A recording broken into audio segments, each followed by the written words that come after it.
Pakita natin. Sige.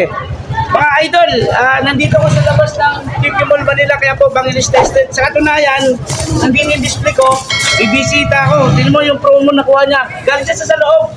Saan ka galing niya? Sa Q Plaza. Q Plaza sa loob. Galing sa loob na siya, galing sa loob. Magkano bilhin mo kuya? Bali, ano yan, tawaran ng 5-5. 5.5, may free kang?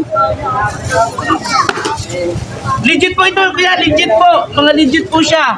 Legit siya, nagalaga na yung 5, binayaran niya ng 5.5. Tapos naging libre pa to.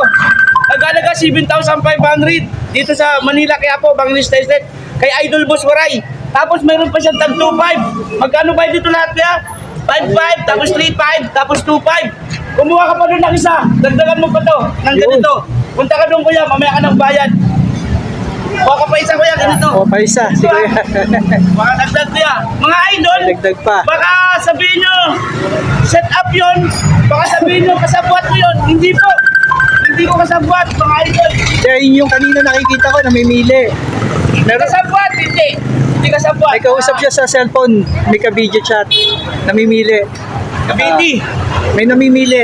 May namimili. Sa loob ng tindahan ni Idol Boss Waray, nandoon yung buy one take two, buy one take one.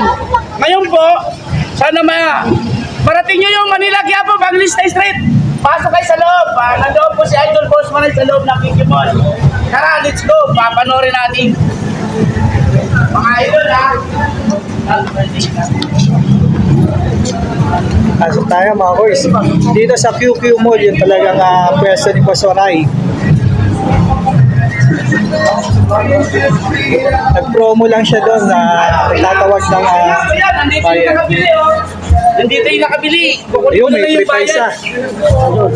Ingat kuya, thank you. Tapos nasa loob, ikaw na bahala sa volunteer doon. Ayusin ko na lang ito doon. Isama mo na. Suklay ba to? Kuya, Happy New Year ha. Happy New Year, idol. Happy New Year.